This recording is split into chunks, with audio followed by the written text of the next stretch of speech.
Are you feeling a bit flat or meh lately? This episode is going to help you get out of it and identify what is going on for you.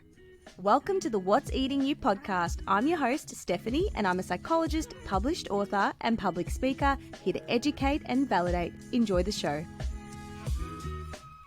If you're new here, welcome. I'm so excited you've chosen this podcast today. And if you have chosen this podcast, please tell me why on Instagram. I really want to know who is listening. I want to know what you enjoy about these episodes, and all I see are the downloads. So I don't really know who's on the other side. So if you are listening to this, if you have been a quiet listener, just let me know, because all these messages really help me know what you like, what you enjoy listening to, because to be honest, I'm just winging it. I started this podcast back in the start of 2023 when I first moved to the Gold Coast, or was it 2022? No, it was 2023. And I really didn't know what to expect of it, but I've actually really enjoyed making it part of my life and my week. And I just want to know if you enjoy it too, if you're a new listener, if you're an oldie. But anyways, let's get into today's episode, because I can ramble on forever and ever. Right, I want to talk about feeling meh and feeling flat, because if I'm 100% honest, I'm feeling flat for the first time in a really long time. And it is that time of the month, day 3. Sorry if that's TMI, but usually I don't get impacted much by my cycle. I tend to pretty much just be able to go with the flow. Like the first day is always a bit uncomfortable for me and just a little bit of pain and sore back and all that. But generally I notice when I get older, I don't know if I'm more aware of what I feel and I'm more in tune with my body, but I notice as I get older, my periods seem to get worse. And what I mean by worse is, I guess, a little bit more uncomfortable, but I think I'm just noticing it a little bit more. Anyways, I have a period expert coming on the show next week to talk about PMDD, so I'm really excited about that. So we're not going to talk about that here and now, but I was just curious to know if any other women notice that as you get older, they seem to be getting harder, or your mood is more impacted by it, or maybe you just have the space and the capacity to actually unpack how your mood feels. But anyways, this is going to be a quickie because I need to be somewhere in a little bit, so it's not going to be a huge episode, but a really practical one.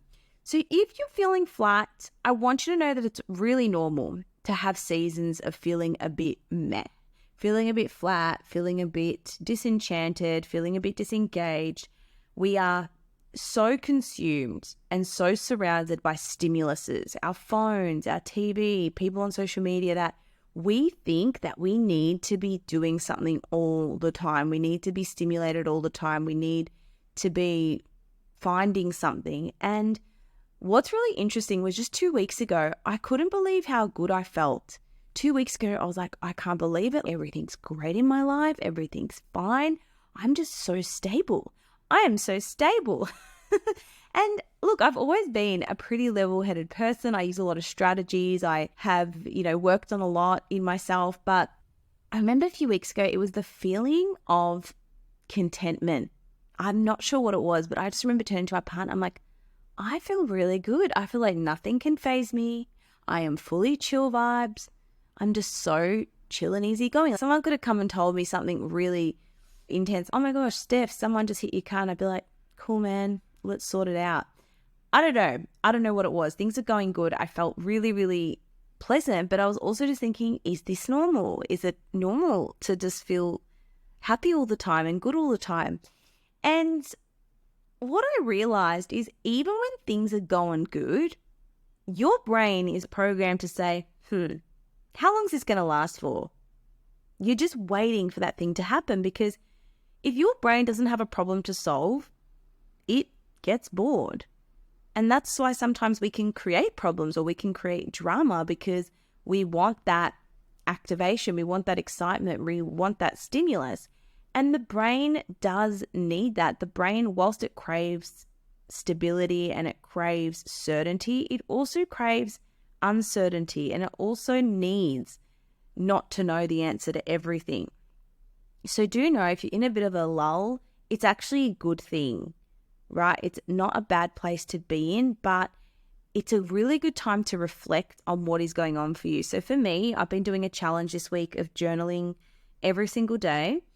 And it's not a huge journal. I'm writing 2 lines, how I feel, if I had any dreams, what was going on.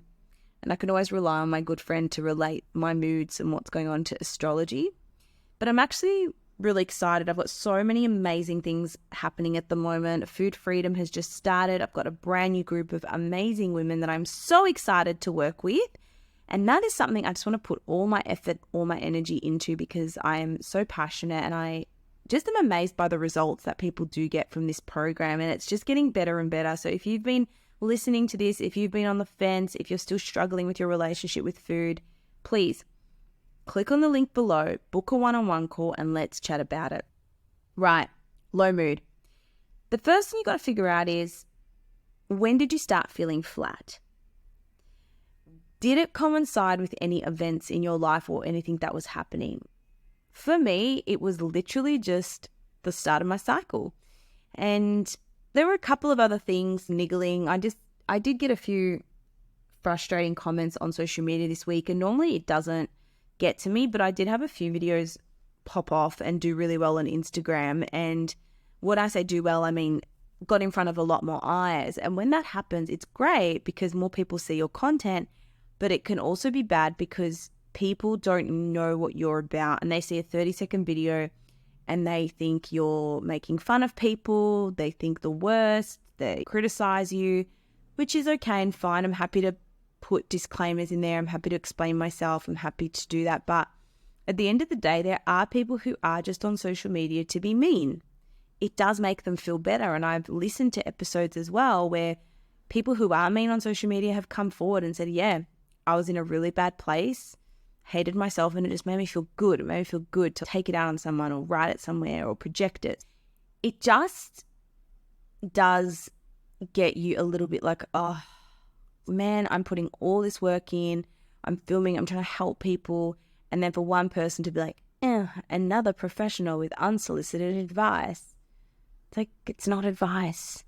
And secondly, you don't have to listen. I'm not giving you advice. You don't have to listen. But I honestly think people are just scrolling. They don't see you as a person. They just want to comment. And I think that's what subconsciously made me feel a bit like blah this week. Social media is a really fun place for me, especially Instagram. I love it. I feel very connected on Insta. I know a lot of the people who follow me. We chat, inbox messages and all that. Nothing to do with psychology, just more of a personal thing. But I really do enjoy it and love it. So if you're feeling a bit flat, notice, when did it start? What happened? Secondly, I want you to ask yourself, what am I doing in the mornings? Because your mornings set the biggest tone for the day, right? So if you're waking up being like, oh, not another day, I can't be bothered, da-da-da-da-da, you need to change that. You need to say, I'm so grateful for waking up today. I'm so grateful for having a bed today. I'm so grateful for my comfortable bed and pillowcase. Give thanks before you've even looked at your phone and opened your eyes. The third thing is, delay your caffeine intake. I know. Trust me, I never thought I'd be able to do this, but you have this chemical compound in your brain called adenosine. Adenosine is the neurotransmitter. It's a chemical compound, whatever you want to call it, that makes you feel tired. So it's high in the nighttime when you're going to bed, and in the morning it's high because it hasn't cleared out of your system yet. And you need to give it 60 to 90 minutes to clear out of your system. Because if you just have caffeine blocks adenosine. It doesn't actually get rid of it. It's like, we'll just block it now, but you're going to feel tired later. And this is why people get the 3 o'clock crash, because you're just buying energy. Whereas if you wait for it to clear out, then you have your coffee, it's going to really satisfy you and work even better. So have your water and get outside as soon as you wake up to help refresh you. And finally, I want you to have something to look forward to. When's the last time you took a little vacay? When's the last time you went out for dinner? When's the last time you did something fun with your friends? When's the last time you saw friends? When's the last time you connected with people? For me, I definitely notice I get flat when I haven't connected with people in a while. And I know that is me. That's something I have had challenges with when I moved to the Gold Coast. So I'm making an effort. I'm going to go get a coffee with a friend after this who reached out to me, and I booked in Melbourne for Greek Easter, and I know that's going to fuel me up. So connection is extremely important. But other things you need to remind yourself is that, are you achieving your goals? What is it that you actually want for your life? When I'm feeling a bit meh, I sit down and I do a manifestation meditation. And all this involves is writing how you want the next 6 months to be, how you want to wake up feeling, what problems do you want to solve? Are you going to improve your relationship with food?